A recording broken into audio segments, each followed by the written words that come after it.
हम 4-5 मिनट में स्टार्ट करते हैं। हाँ जी, हम 5 मिनट में स्टार्ट करते हैं, 3-4 मिनट में। Okay okay. हाँ।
चलो स्टार्ट करें।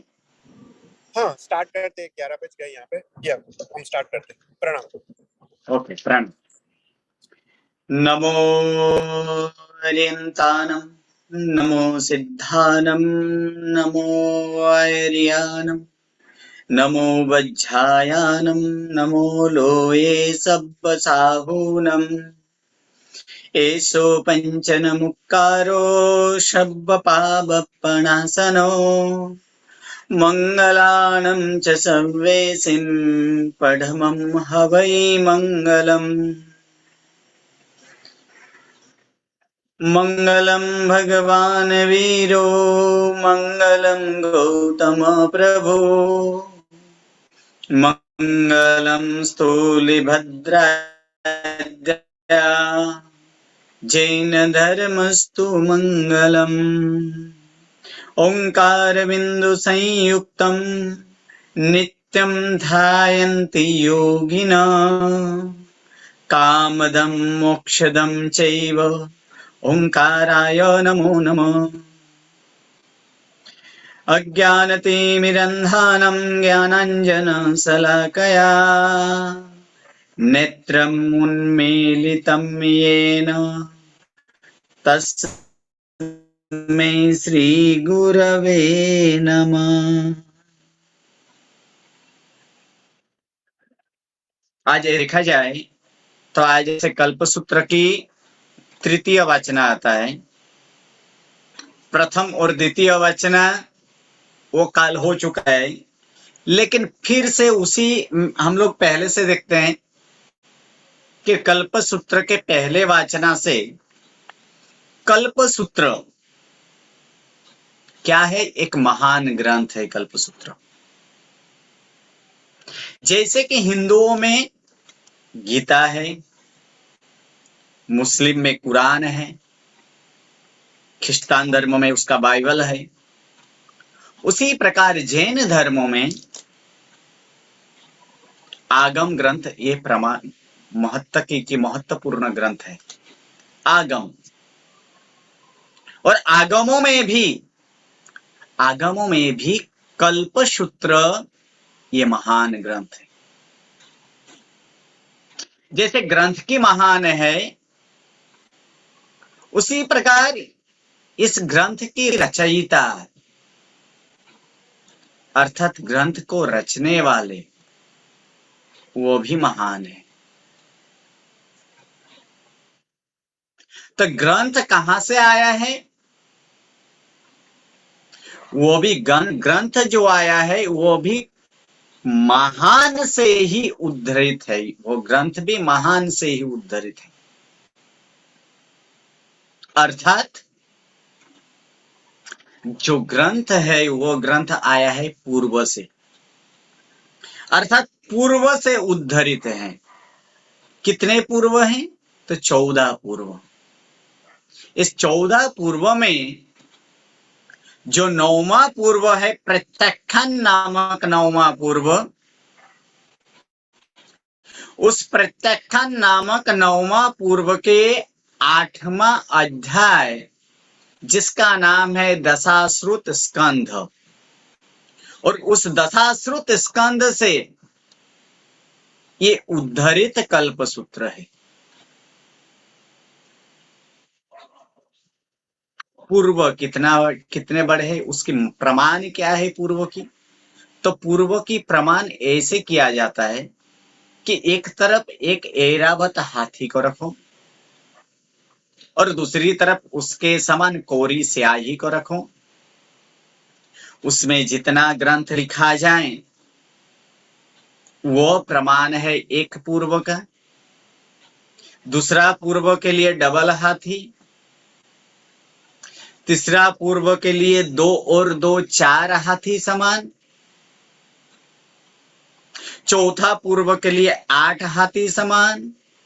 इस प्रकार कुल 14 पूर्व जो है, 14वां पूर्व 14th जो पूर्व है उसे लिखने के लिए चाहिए 8192 हाथी समान। और कुल ऐसे 14 पूर्व को जोड़ा जाए तो होता है 16,383 हाथी के प्रमाण जितने स्याही, उस स्याही से 14 पूर्व रचा जाता है। और इस 14 पूर्व में से जो 9वां पूर्व है प्रत्याख्यान नामक पूर्व, उस प्रत्याख्यान नामक पूर्व के 8वां अध्याय दशाश्रुत स्कंद नामक जो 8वां अध्याय है, उस 8वें अध्याय से उद्धृत ये कल्पसूत्र है। कल्पसूत्र को उद्धृत करने वाले कौन है रचयिता? तो रचयिता है भद्रबाहु स्वामी। ये भद्रबाहु स्वामी कौन थे? ब्राह्मण पुत्र थे। 2 ब्राह्मण पुत्र जो प्रतिष्ठान नामपुर के गांव के निवासी, ऐसे 2 ब्राह्मण पुत्र यशोभद्र सूरी महाराज साहब के पास दीक्षा लेते हैं। दीक्षा लेने के बाद क्या होता है? दीक्षा लेने के बाद आता है सिर्फ अध्ययन, शास्त्र का अध्ययन। कितने पढ़े दोनों भाई? बड़े भाई जिसका नाम था बराहमिहिर, वो बराहमिहिर अध्ययन करते गए 11 अंग तक पढ़ पाए। और उसके बाद जो छोटे भाई थे भद्रबाहु, ये भद्रबाहु स्वामी आगे पढ़ते वो 12वां अंग जिसका नाम है दृष्टिवादक नामक जो 12वां अंग है, वो 12वां अंग तक भी पढ़ लिया। यानी 12 अंग तक ये भद्रबाहु स्वामी यानी 12 अंगी, और 12वां अंग में ही 14 पूर्व आता है। उस 12 अंग तक अध्ययन करने के बाद एक बार आचार्य महाराज यशोभद्र सूरी महाराज साहब को चिंतित हुआ कि अब गच्छ की धूरा किनको संभालने दें। तब नजर दौड़ाते हुए भद्रबाहु की ओर नजर गई। और चतुर्वेद संघ के समक्ष भद्रबाहु जी को, भद्रबाहु स्वामी को आचार्य पदवी से विभूषित किया गया, आचार्य पदवी प्रदान किया गया। ये देखकर बड़े भाई ये सोच रहे कि बड़ा मैं हूं और छोटे को पदवी। ऐसा क्यों? ऐसा हो ही नहीं सकता। उम्र में बड़ा मैं, दीक्षा ग्रहण मैंने प्रथम किया, लेकिन हमें पदवी नहीं, बड़े भाई को ही पदवी।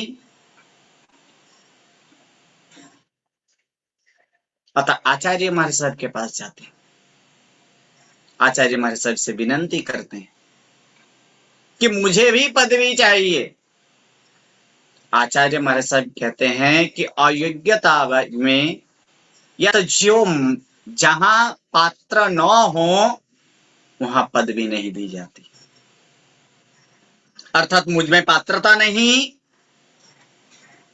ठीक है, अगर आप ये पदवी नहीं देंगे तो ये अपना बेस भी आपको समर्पित। किस लिए दीक्षा लिए थे? नर से नारायण बनने के लिए, जीव से शिव में शिव की प्राप्ति के लिए, मुनि बनकर मौन की साधना कर मोक्ष में जाने के लिए। लेकिन सिर्फ एक पदवी के लिए ये रत्नत्रयी वेश, उत्तम वेश, उस उत्तम वेश का भी त्याग कर देते हैं। और त्याग करने के बाद वो पहुंचते हैं नंदराज। छत्रिका नगरी में एक नंदराज है। नंदराज को संपूर्ण प्रकार की सुख है, लेकिन पुत्र सुख नहीं है उनका। और पुत्र सुख न होने के कारण वो दुखी है कि पुत्र का मुख देखूं, पुत्र का मुख देखूं। तो उसके राज्यसभा में जाकर ये बराहमिहिर पुरोहित का काम करता है। और पुरोहित का काम करते करते करते करते वो अग्रसेनी के ज्योतिष बन जाते हैं। आज भी जैनोत्तर आदि ग्रंथ में ज्योतिषों में किसी का नाम हो तो वहां वो नाम आता है बराहमिहिर का। इतना तो पढ़े थे, 11 अंक की ज्ञाता तो थे ही। अब उस समय ज्योतिष बनने के बाद एक दिन राजा के घर पुत्र रत्न यानी पुत्र भी आते हैं। कुंडली निकाला जाता है। तब कुंडली निकालते हैं कि कितना वर्ष की आयुष्य, तो कुंडली वहां पे निकालते हुए बताएं कि पुत्र शतायु होंगे। और राजा के घर में पुत्र आए अनेक दिन के बाद। इसी के बधामनी के लिए सभी पंथ के, सभी समुदाय के, सभी के सब राजा के घर आते हैं और उनको बधाई देते हैं। सभी धर्म पंथ आदि के सब कोई बधाई देने के लिए महात्माओं आए थे, लेकिन जिन धर्म में से कोई भी महात्मा वहां नहीं आए। तब उसी नगरी में भद्रबाहु स्वामी विचरण करते थे। जैनों की जो अग्रणी है वो अग्रणी सारे वहां पे जाते हैं और कहते हैं कि राजा के घर जाइए, उनको बधामनी दीजिए, क्योंकि राजा को कभी विश्वास नहीं कर। तब भद्रबाहु स्वामी कहते हैं कि जिनका आयुष्य अल्प हो उसे बधामनी की क्या जरूरत है। ये समाचार जिन्हों की अग्रणियों महाराज के पास पहुंचाते हैं और महाराज से कहते हैं कि हमारा साहेब जी का आचार्य का कहना ऐसा है कि पुत्र निकाले, और कुंडली निकालने के बाद कि कितना आयुष्य है, तो वहां आयुष्य, वहां फिर से बराहमिहिर आयुष्य निकालते हैं 100 वर्ष की। फिर कहते हैं कि आप ये जानते नहीं हो, ये कौन है ये जैन साधु? ये है मेरे ही छोटे भाई जो मुझसे ईर्ष्या करते हैं। अब मुझे जो आपके राजमहल है, उस राजमहल से भी निकालने के लिए ये तैयार हो जाते हैं, मुझे निकालना चाहते हैं।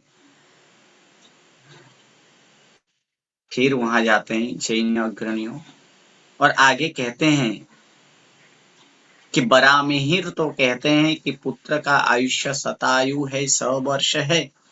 आप कहते हैं कि इनका आयुष्य अल्प है। भद्रबाहु स्वामी इतना समाचार फिर से भेजते हैं कि जाओ और उसे जाकर कहो, राजा को जाकर सूचित करो कि पुत्र का आयुष्य 7 दिन, और वो भी उनका मृत्यु का कारण बिल्ली है, बिल्ली के कारण ही मृत्यु होने वाला है। आगे जाकर समझाते हैं, पहुंचते हैं। जैसे ही समाचार मिला, राजा संपूर्ण नगर से बिल्ली को निकलवा देते हैं और धाव माता को आदेश करते हैं कि आप अंडरग्राउंड, नीचे जो भोयरा है, उस भोयरे में 7 दिन तक, 8वां दिन का सूर्य का उदय होता, और होता भी ऐसे हैं। ऐसे कहा जाता है ना कि चाहे तुम कितना देश बदलो तो आखिर ढूंढ ही लेती है। मृत्यु किसी का बस नहीं चलता। हुआ एक बार ऐसे ही, एक लौकिक दृष्टांत है। एक तोता जो विष्णु का भक्त है, कोई भी काम करें वो विष्णु जी का नाम लेकर ही वो काम करते हैं। खाना खाएं तो भी, उड़े तो भी, कहीं जाएं तो भी, सभी में ओम विष्णवे नमः, ओम विष्णवे नमः ये बोलने के बाद ही वो कार्य करते हैं। एक दिन वो तोता कोई डाली पे बैठा था, और उहीं से यमराज जो है, वो यमराज जाते थे, और यमराज उसके तरफ देखकर हंसने लगा, हा हा हा हा करके। ये देखकर तोता को डर हुआ, अरे ये क्या, यमराज मेरे तरफ देखकर हंस रहे हैं, तो कुछ गड़बड़ी है। वहां से वो तुरंत विष्णु के पास पहुंचते हैं। विष्णु के पास पहुंचने के बाद कहते हैं कि मेरे आज रक्षा कीजिए, क्योंकि मेरे तरफ देखकर यमराज ने हंसा है। कि तू चिंता नहीं कर, तुझे यहां से मैं बहुत दूर भेज देता हूं। और उसके बाद पक्षीराज गरुड़ को आदेश दिया कि इसको हिम्मत पर्वत में रख के आओ। गरुड़ उसको बैठाकर हिम्मत पर्वत की तरफ चले। थोड़ी देर बाद यमराज उसी मार्ग से प्रसार हो रहे थे, तो विष्णु उनको बुलाए, क्यों मेरे भक्त को डरा रहे हो? कि मैंने कब डराया? यमराज कहते कि मैंने कब डराया? कि तुमने मेरे भक्त तोता के ऊपर, तोता के तरफ दृष्टि करके तुमने हंसा।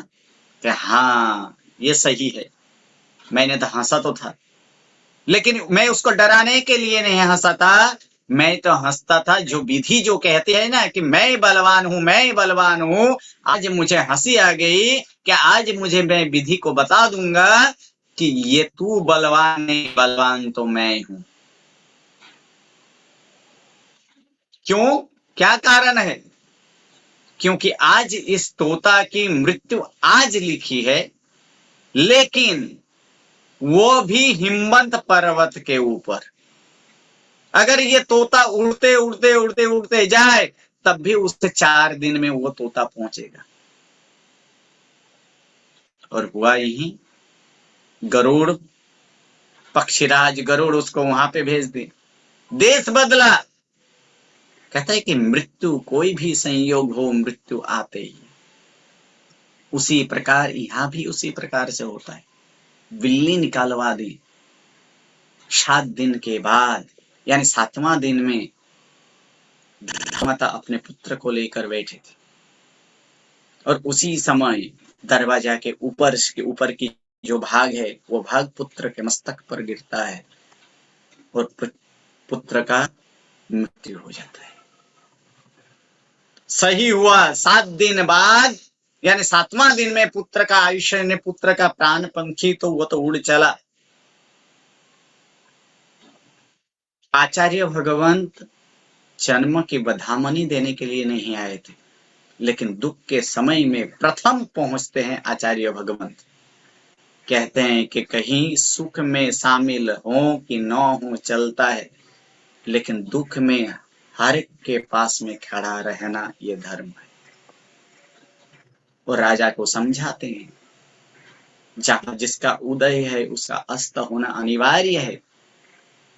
जो उगता है वो कर्माता ही है। जिनका जन्म है उनका मृत्यु निश्चित है। समझ जाते, धर्म से सांत्वना पाते हैं। फिर पूछते हैं नंदराज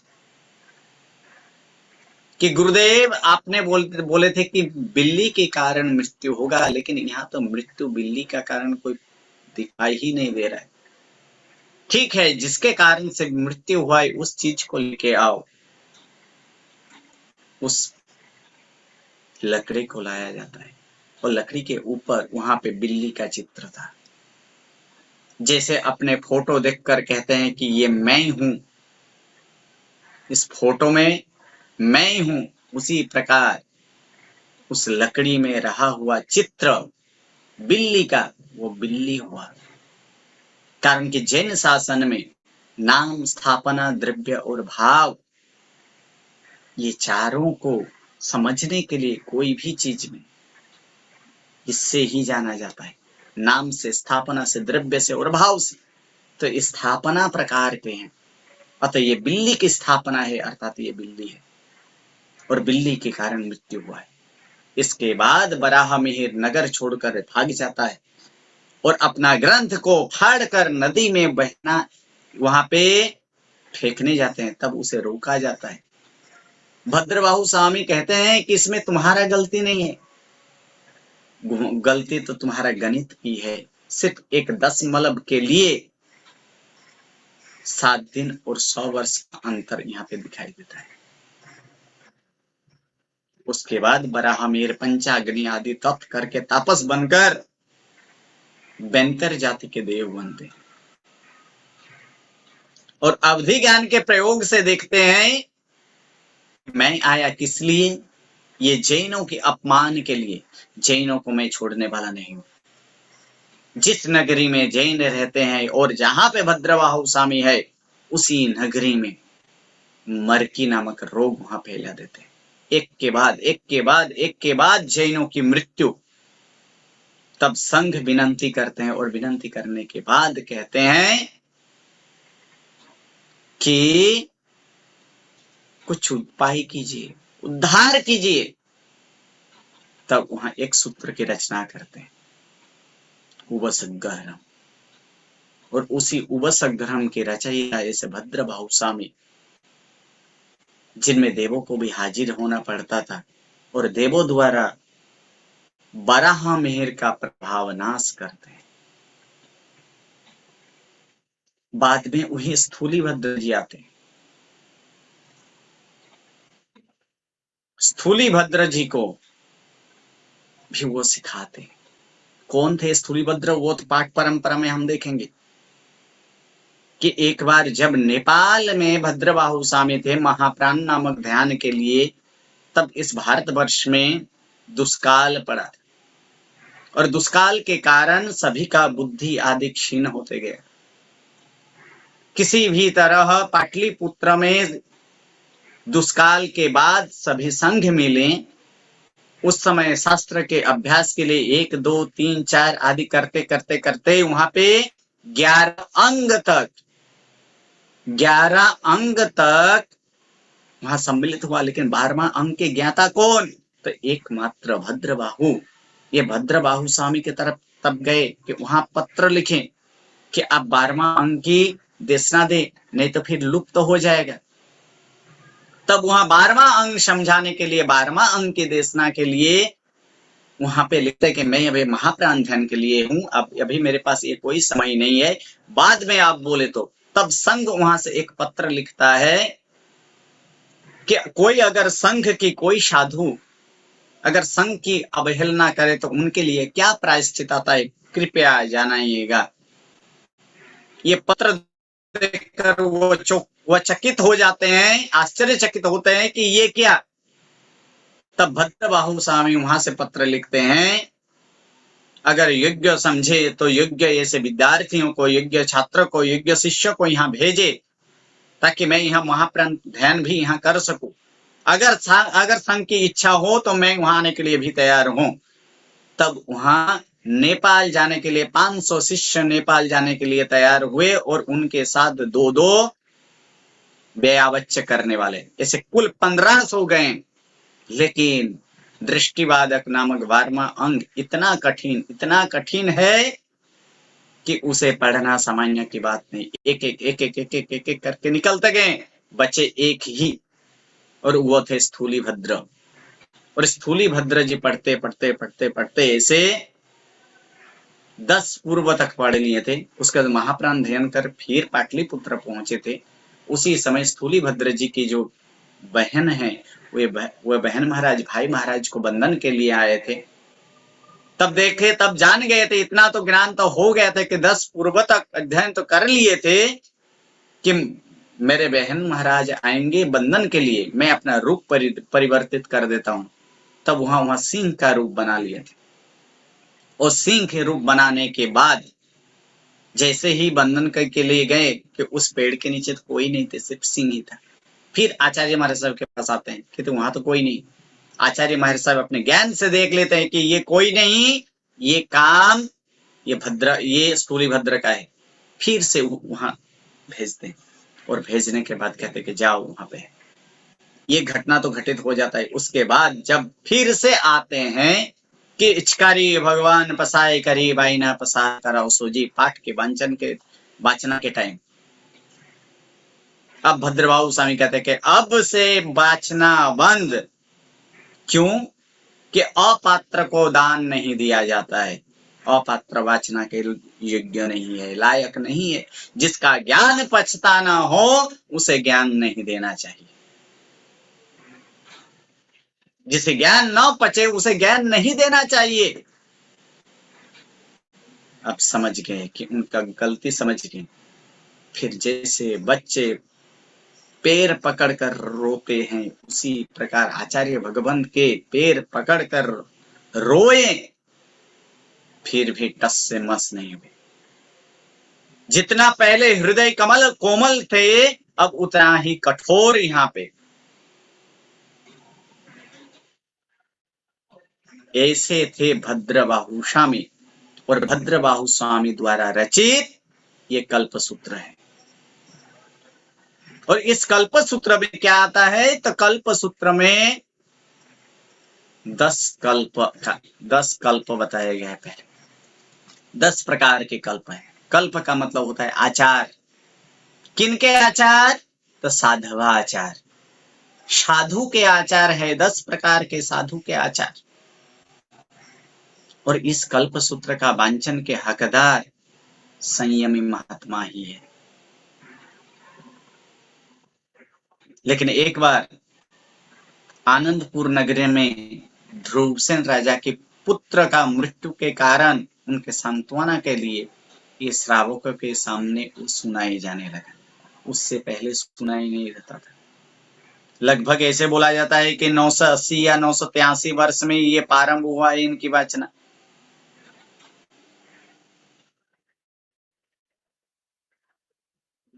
इसे सुनना भी चाहिए साधु महाराज के मुख से, संयमी के मुख से। चातुर्मास के दौरान पर्युषण में ये कल्प सूत्र सुनने का सौभाग्य ये श्रावक श्राविकाओं को मिलता है। ये 10 प्रकार के कल्प कौन कौन से 10 प्रकार के कल्प है? तो इनमें प्रथम नंबर कल्प है कि अचेलक अर्थात कैसे पहनना चाहिए। ये नियम बताए कैसे पहनना चाहिए, क्या पहनना चाहिए, कब कैसा पहनना चाहिए। वस्त्र संबंधी। चेलक का मतलब होता है कपड़ा, अचेलक का मतलब कपड़ा बिना का नहीं, अल्प अर्थ करना, जीर्ण शीर्ण कपड़े वाले, जीर्ण शीर्ण कपड़ा वाला का पहनना चाहिए, वो भी कोई कलरिंग नहीं, सफेद। सेकंड नंबर नियम बताएं कि औदेशिक।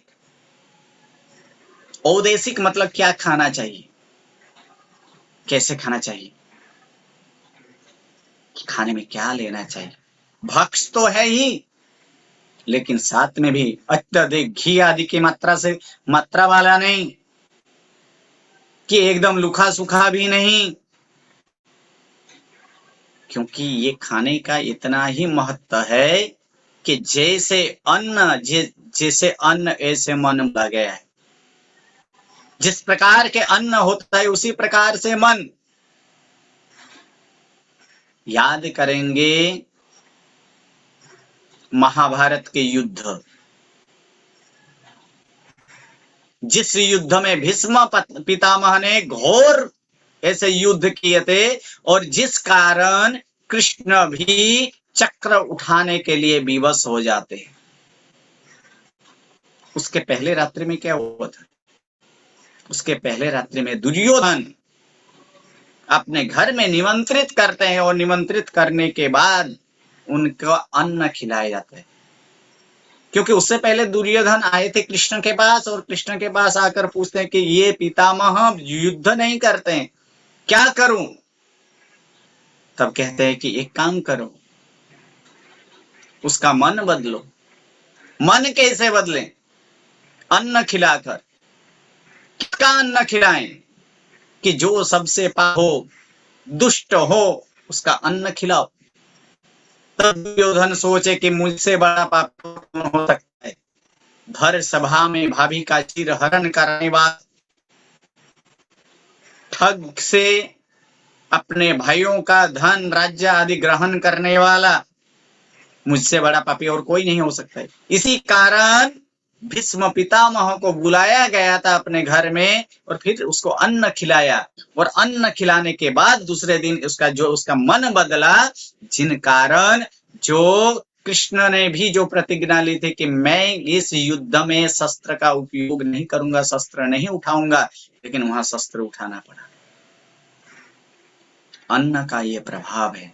इसीलिए कहा गया कि हे संयमी साधुओं, अगर नियम में रहना हो, अगर संयम जीवन के सही अर्थ में पालन करना हो, तो ये नियम का पालन करना जरूरी है। इसलिए दूसरा कल्प है औदेशिक, यानी क्या खाना चाहिए। नंबर 3, सह्यातर। सह्यातर कैसे सोना चाहिए, सोने की विधि किस प्रकार से गादी के ऊपर, लोग के लिए कोई गादी नहीं।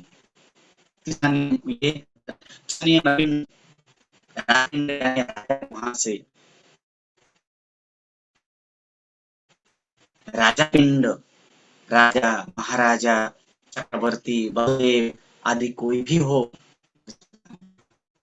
बंधन विधि किस प्रकार से बंधन करे, बंधन के कितने प्रकार होते हैं।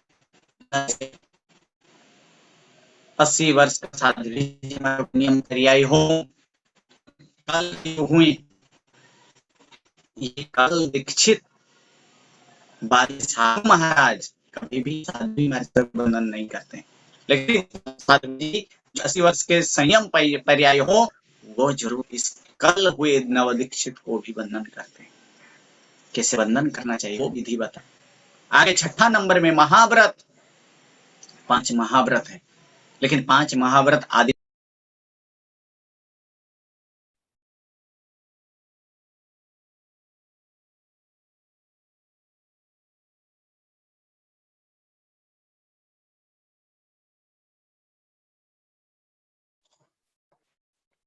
ફીડ જતો રહ્યો છે, ચેક.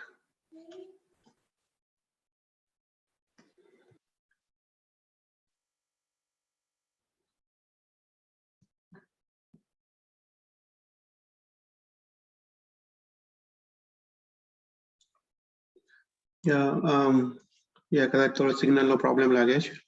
Let me call.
आपको आवाज आ रही है गुरु जी?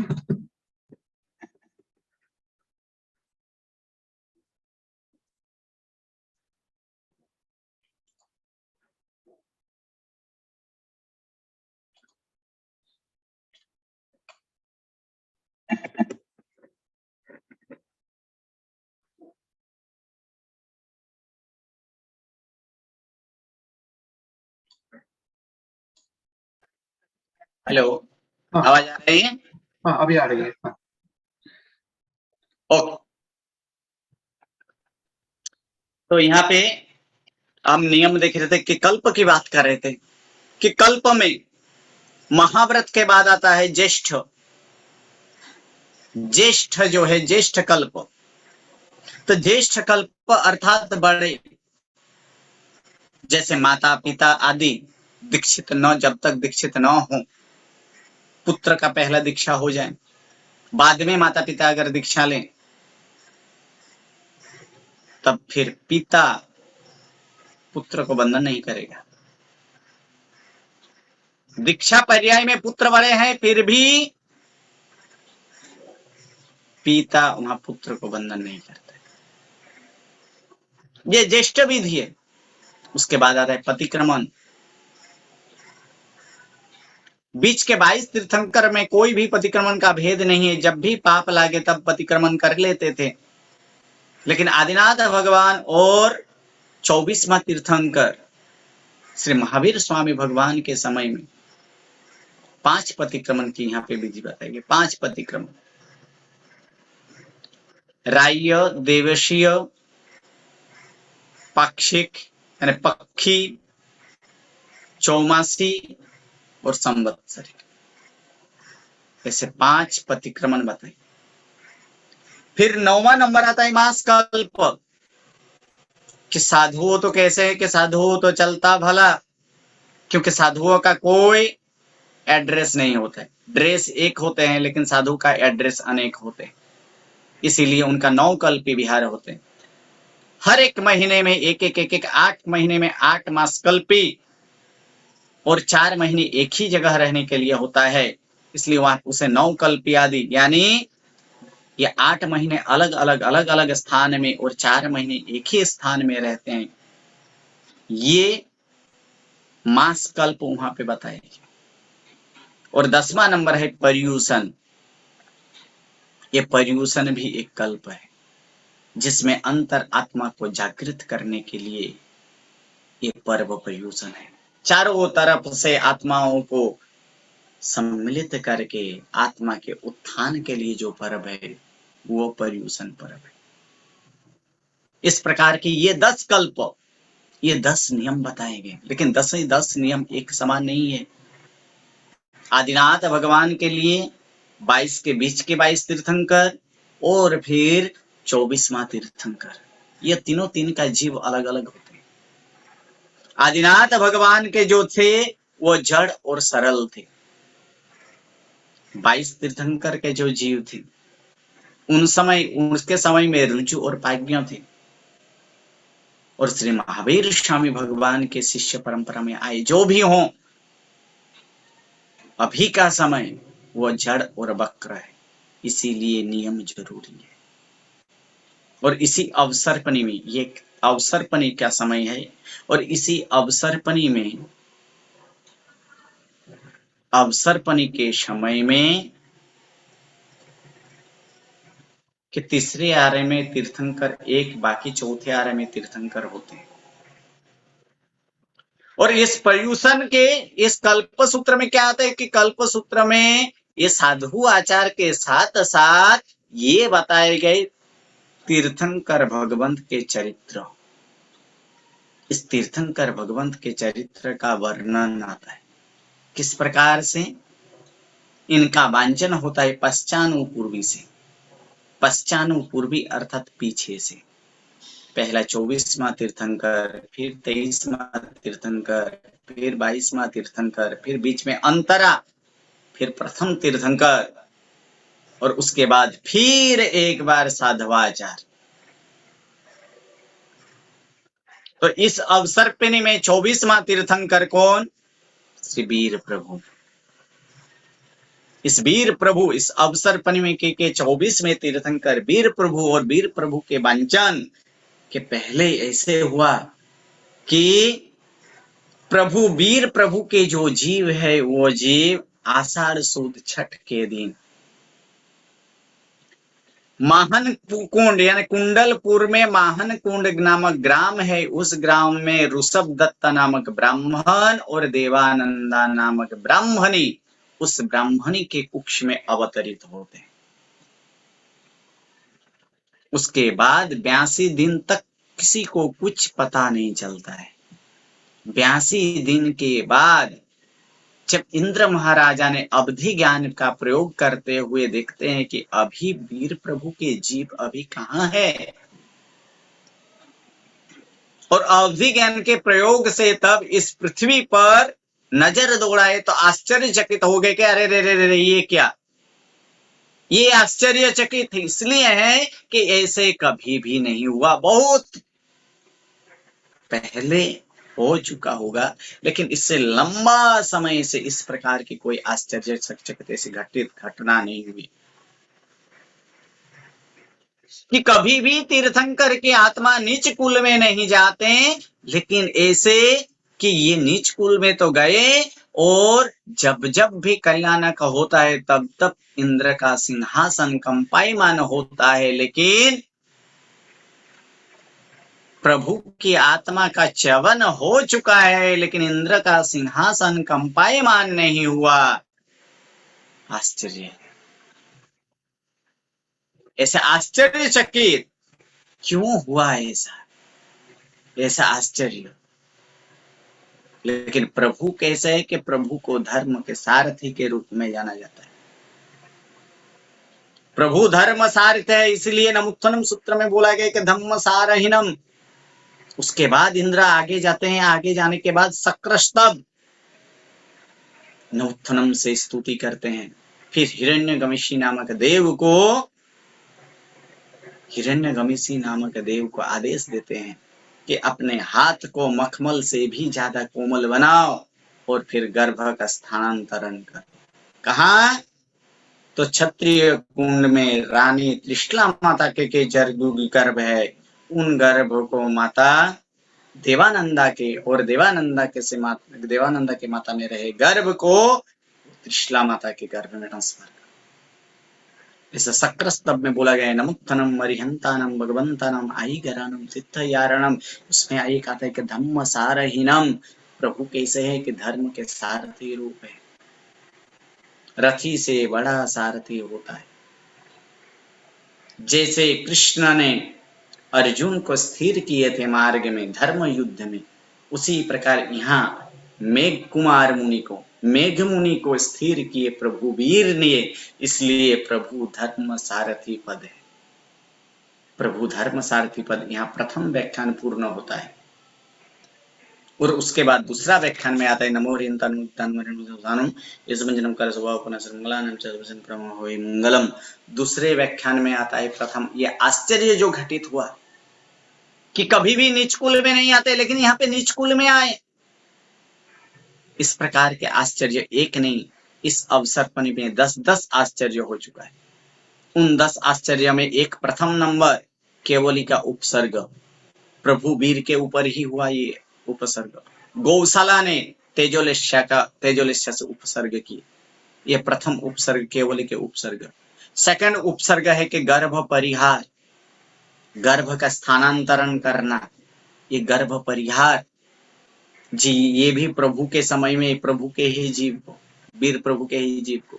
तीसरा नंबर स्त्री तीर्थंकर, कभी भी तीर्थंकर स्त्री स्वरूप में नहीं जन्मते, लेकिन इस 24वीं में मल्ली कुमारी यानी मल्लीनाथ प्रभु स्त्री स्वरूप में उनका जन्म। नंबर 4 निष्फल देशना, वीर प्रभु की प्रथम देशना निष्फल गई, ये एक आश्चर्य है। नंबर 5 दोनों वासुदेव कभी आपस में मिलते नहीं है, लेकिन दोनों वासुदेव का मिलना, ये दोनों आपस में नहीं मिले लेकिन दोनों का शंख वादन का मिलन हुआ, ये एक आश्चर्य है। नंबर 6 मूल विमान में देव कभी नहीं आते, सूर्य और चंद्र का विमान प्रभु की देशना में मूल विमान में मूल स्वरूप में आए थे, ये एक आश्चर्य हुए। नंबर 7 हरिवंश की उत्पत्ति। नंबर 8 चम्रेंद्र की उत्पात, नीचे के देव जो चम्रेंद्र है वो चम्रेंद्र ऊपर जाकर सौधर्म देवलोक में जाकर उनके उत्पात मचाते हैं, नीचे के देव कभी भी ऊपर नहीं जाते हैं, ये एक आश्चर्य हुआ। नंबर 9 108 उत्कृष्ट काया वाले एक साथ मोक्ष में गए, ये एक आश्चर्य हुआ है। और 10वां असंयति की पूजा, हमेशा पूजा संयमधारी की ही होती, लेकिन यहाँ असंयम वाले की पूजा हुई, ये भी एक आश्चर्य है। ऐसे 10-10 आश्चर्य इस अवसर पर हुई। इनमें से 5 आश्चर्य वीर प्रभु के शासन काल में हुआ। इस वीर प्रभु के शासन काल में 5-5 आश्चर्य हुए। इस आश्चर्य के पीछे कारण क्या है? तो कारण है कि कर्म के कारण प्रभु को नीच कुल में जाना पड़ा। कौन से भाव में कर्म बांधे और भाव की गिनती कब से है कि सम्यक्त प्राप्ति के बाद भाव की गिनती प्रारंभ होती है, और सम्यक्त की प्राप्ति के बाद प्रभु के ऐसे मुख्य 27 भाव की गिनती की जाती है। पहले भाव नैसार के स्वरूप, जंगल में ऐसे लाकड़ी लेने के लिए गए थे, लकड़ी राजा के आदेश से, वहीं साधु भगवंत को बोहराते हैं, उनको मार्ग दिखाते हैं। साधु भगवंत भी कहते हैं कि ये मार्ग तो द्रव्य मार्ग है, योग्यता जानकर इस भव मार्ग से, यानी भव के जो सही मार्ग है मोक्ष मार्ग, ये मोक्ष मार्ग की वहां देशना के लिए वहां पे योग्यता जानकर नमस्कार महामंत्र देते हैं, और उसी कारण सम्यक्त की प्राप्ति यानी प्रथम भाव नैसार, दूसरे भाव में फिर देवलोक में जाते हैं, तीसरे यानी पहला देवलोक, फिर तीसरे भाव में आदिनाथ भगवान के पुत्र के स्वरूप में, यानी पुत्र का पुत्र यानी भरत का पुत्र मरीचि के स्वरूप में जन्मते हैं। यौवन वय में दीक्षा लेते हैं, लेकिन दीक्षा के मार्ग इतना सरल नहीं है, दुष्कर मार्ग है, और दुष्कर मार्ग होने के कारण वो दीक्षा त्याग देते हैं, लेकिन प्रभु के साथ ही विहार करते हैं। लेकिन उस समय वो नियम ऐसे बनाते हैं कि वो त्रिदंडी रखेंगे, जनोई रखेंगे, गेरुआ वस्त्र का परिधारण करेंगे, चोटली रखेंगे, और उसी से वहां सभी को जो भी उनके पास धर्म सुनने आते थे, धर्म आदि समझाकर प्रभु के पास ही भेजते थे, आदिनाथ प्रभु के पास। अब एक बार ऐसे हुआ कि बीमार, एक बार भरत चक्रवर्ती आदिनाथ प्रभु को पूछते हैं कि यहाँ पे ऐसे कोई है कि जो तीर्थंकर के जीव हो? तब बताते हैं हाँ है ना, कि तेरा पुत्र ये जो मरीचि है, ये मरीचि ही 24वां तीर्थंकर का जीव है। और इतना ही नहीं, वो चक्रवर्ती भी है और वासुदेव भी है। ये सुनकर भरत चक्रवर्ती फिर प्रदक्षिणा देते हैं, और प्रदक्षिणा देने के बाद कहते हैं कि ये इस त्रिदंडी को मैं प्रदक्षिणा नहीं देता हूं, मैं प्रदक्षिणा करता हूं 24वां तीर्थंकर वीर प्रभु को, ये मेरा नमस्कार, ये प्रदक्षिणा है। इसके बाद स्थावना करने के बाद, ये प्रदक्षिणा आदि देने के बाद भरत चक्रवर्ती घर जाते हैं, लेकिन उसके मन में ये आनंद नहीं माया गया, उसका आनंद वहां पे समाया नहीं।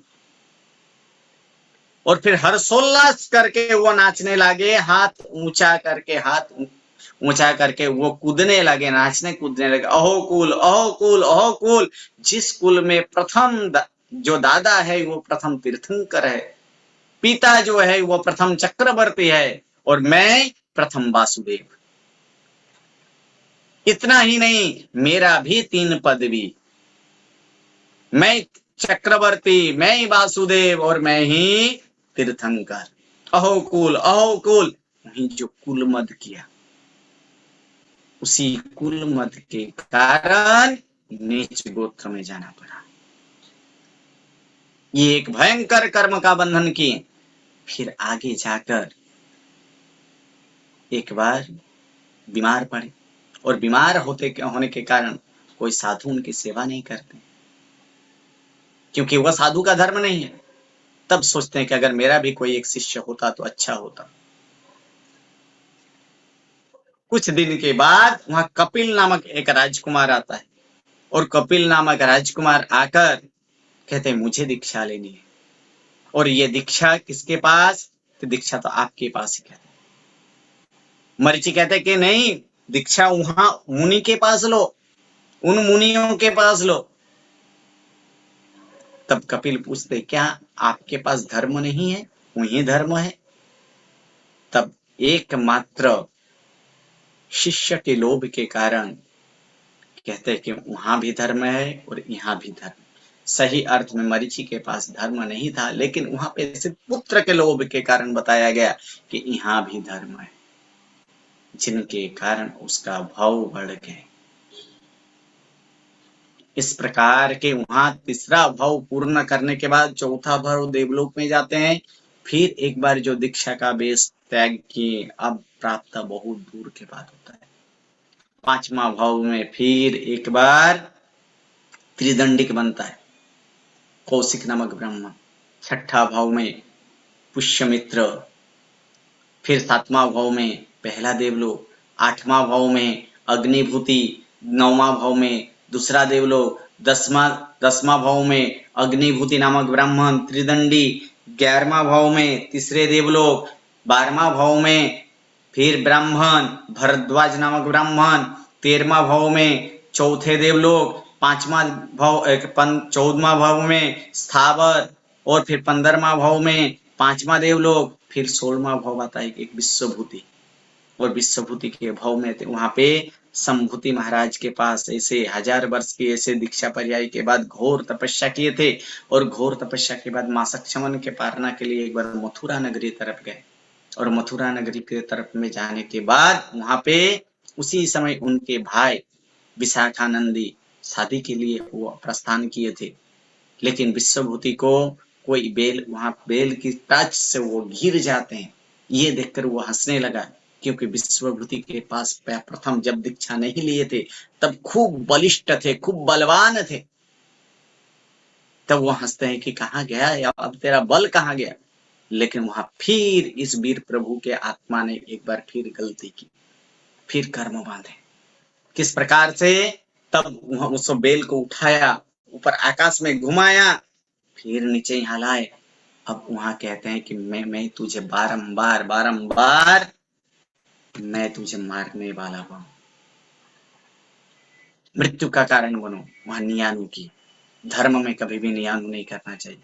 वहां नियानु किए, और नियानु के कारण वासुदेव बनते। उसके बाद ये भाव पूर्ण करने, 16वां भाव विश्वभूति का पूर्ण करने के बाद 17वां भाव में आता है 7वां देवलोक। 18वां भाव में ये त्रिपृष्ठ वासुदेव बनते हैं। वहां भी घोर हिंसा, सिंह को फाड़े, फिर एक पाप किए कि अपने सैया पालक के दोनों कानों में शीशा, गरम गरम जो शीशा होता है, वो लावा शीशा वो डालवा दे, वह एक किए। और विजयावती नामक एक रानी जो है, उन रानी का देश निकाल के ऐसे घोर पाप वहां पे मानते हैं। और फिर वासुदेव का जीव हमेशा नरक में जाते हैं, वहां से वह 7वें नरक में गए। फिर आगे आए कि सिंह बने, और सिंह बनने के बाद फिर से चौथी नरक में गए। ऐसे तीर्थंकर, एक ही तीर्थंकर है कि जिनकी आत्मा 2-2 बार नरक में जाते हैं। उसके बाद 23वां भाव में जो 22वां भाव है, वो विमल कुमार नामक बनते हैं। 23वां भाव में प्रिय मित्र जो मुका नगरी है, इस मुका नगरी में उस भाव में वह चक्रवर्ती बने। फिर 24वां भाव जो है वो देवलोक, 7वां देवलोक में जाते हैं। 25वां भाव एक महत्वपूर्ण भाव है, नंदन नामक राजकुमार, वहीं नंदन राजर्षि बनते हैं। और उस भाव में पोट्टिलाचार्य के पास दीक्षा लेने के बाद 11,80,645 ऐसे मासक क्षमन की, और उसी मासक क्षमन के कारण तीर्थंकर नाम कर्म को उपार्जन किया। और इस तीर्थंकर नाम कर्म को उपार्जन करने के बाद 26वां देव भाव में 10वां देवलोक, और इस 27वां भाव में ये वीर प्रभु के स्वरूप में आते हैं, इस वीर प्रभु के स्वरूप में। लेकिन यहाँ ये किस कारण नीच गोत्र में गए कि कुल मद किए थे, कुल मद के कारण अहो कुल, इस कारण नीच गोत्र में गए, नीच गोत्र में जन्मना पड़ा। और फिर देवानंदा के कुक्षित के बाद अब हिरण्यगमिषी देव गर्भ का स्थानांतरण करते हैं, और गर्भ का स्थानांतरण करते हुए कहाँ ले जाते हैं?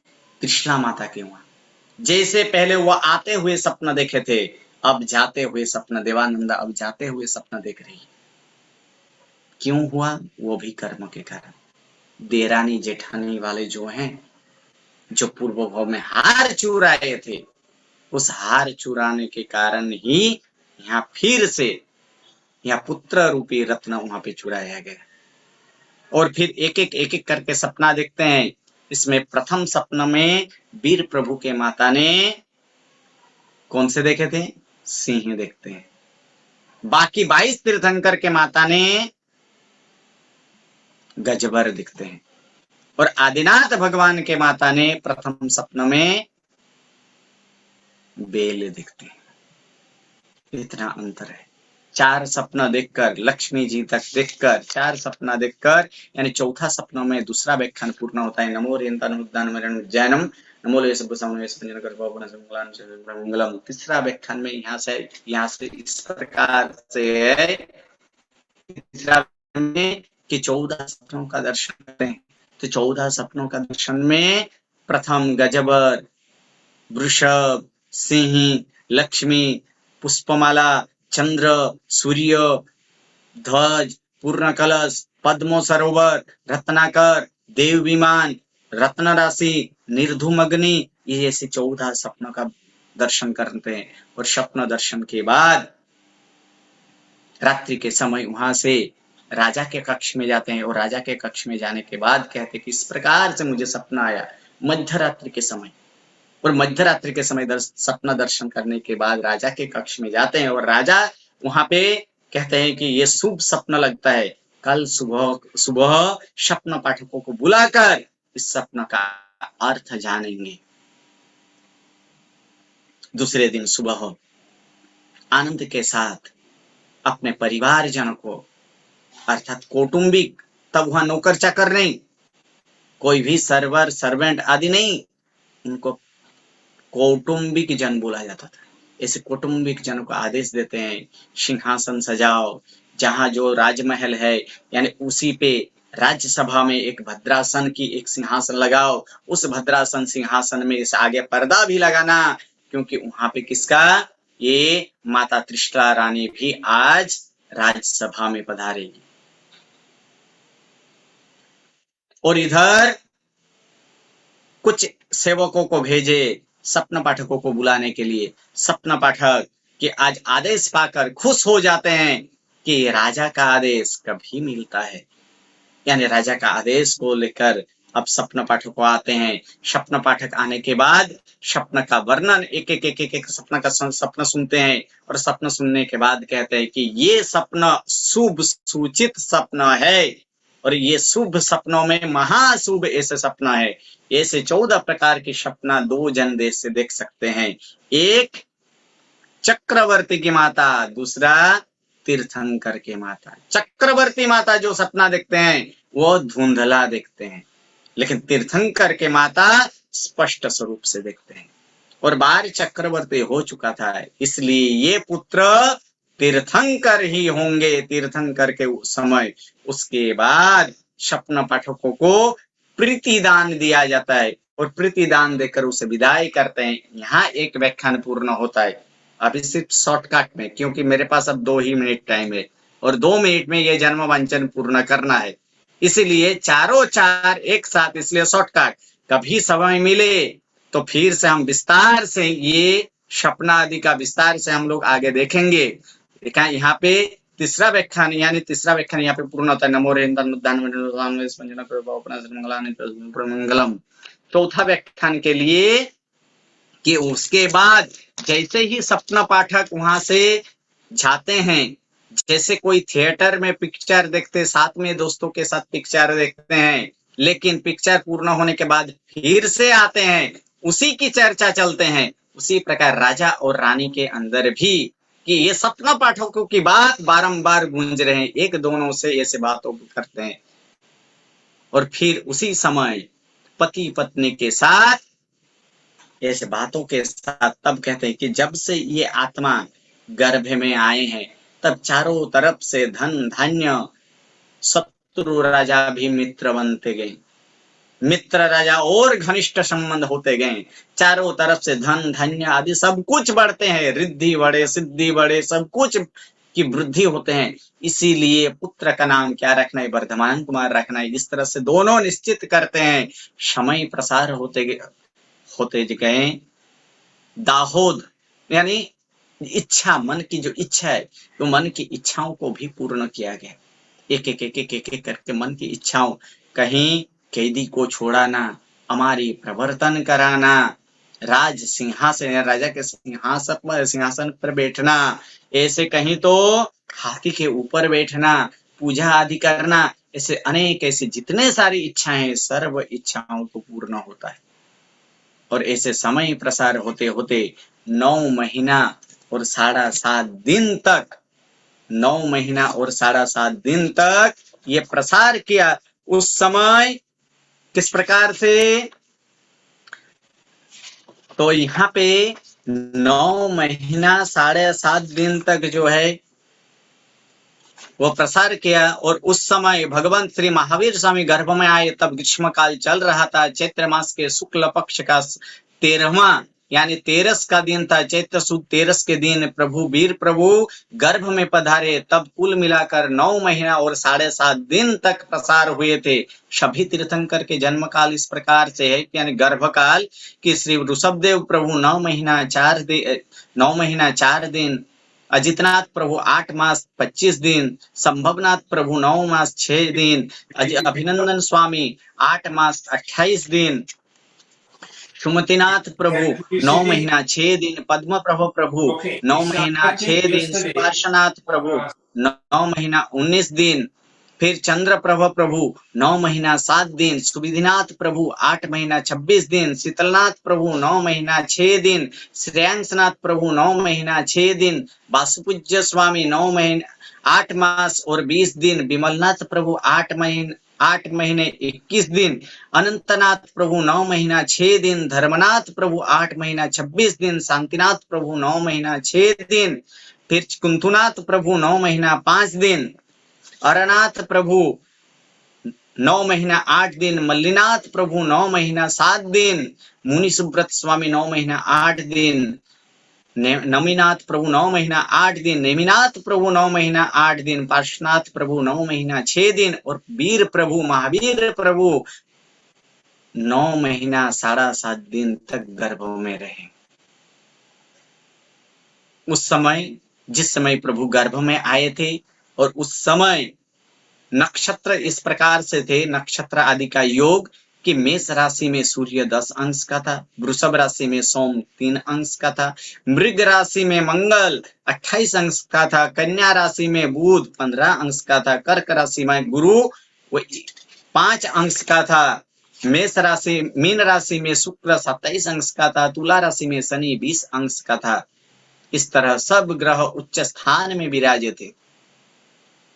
चंद्र का उत्तम योग यानी प्रथम योग ऐसे चल रहा था, दिशाएं सौम्य अंधकार रहित और विशुद्धि थी, शीतल मंद और सुगंधित पवन लहराता था, कौवा उल्लू आदि सभी के जय विजय सूचक और शुभ सुकन होते थे।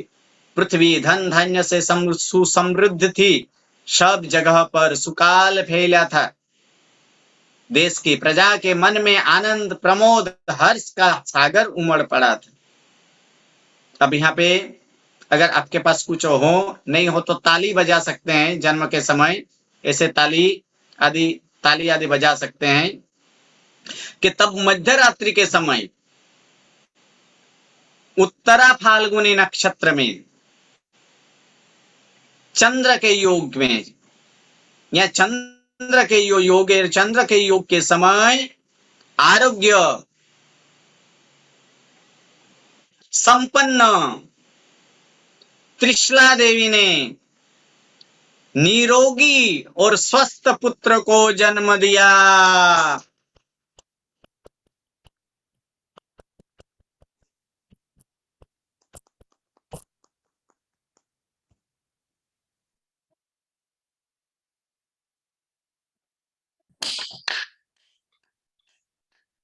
अब बताइए, इस प्रकार क्या सब लोग अनम्यूट कर सकते हैं अपना फोन?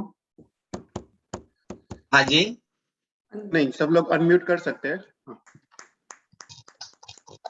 हाँ सब लोग अनम्यूट कर सकते हैं। ओके, हाँ अपने अपने अनम्यूट कर सकते हैं, सभी लोग आनंद व्यक्त कर सकते हो। यहाँ प्रभु का जन्म हुआ, आज प्रभु का जन्म वांचन यानी चारों चार व्याख्यान आज यहाँ पे ले लिया गया है। यानी आज प्रभु का जन्म हुआ, इस जन्म की खुशी में आनंद मनाइए कि प्रभु का जन्म वांचन हो चुका है। बहुत अच्छा लाभ मिला। आज आप लोग के सामने 5 मिनट ज्यादा लिया, मिच्छामि दुक्कडम, चारों चार व्याख्यान पूर्ण करना था इसलिए 5 मिनट। कल से जैसे 2-2 व्याख्यान है तो 2-2 व्याख्यान 1 घंटा में पूर्ण करना है। आज चारों चार व्याख्यान साथ से इसलिए आप लोग के सामने ये 5 मिनट का समय ज्यादा लिया गया है। मिच्छामि दुक्कडम। कोई बात नहीं। नहीं, कोई बात नहीं। बहुत अच्छा हमको लाभ मिला यहाँ पे श्री संघ में। हम काफी समय बाद ऐसा कल्पसूत्र हमको सुनने को मिला और सब लोगों ने अच्छा लाभ लिया, तो धन्यवाद। धन्यवाद। ओके, चलिए नमो प्रणाम।